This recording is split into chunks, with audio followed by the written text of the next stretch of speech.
Priboju su renovirane škole, ove se otvara regionalni inovativni centar, a tamošnji osnovci i srednjoškolci će u ekipi sa susednim Prijepoljcima predstavljati našu zemlju na Evropskom prvenstvu u Lego robotici u martu u Sloveniji.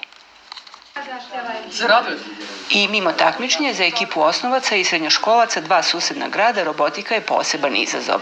Pravimo konstrukciju robota, a zatim ga programiramo da on vrši određene misije, na primjer gura nešto, obara, dostavlja i tako dalje. Ovo je jako zanimljivo zato što je ovo nešto što će u budućnosti biti dosta atraktivno i nešto što će pomoći u budućnosti. Vlada Srbije podržat će mlade robotičare u svemu što im bude potrebno, obećava premijerka, a pomoći će i mladim preduzetnicima poreskim olakšicama.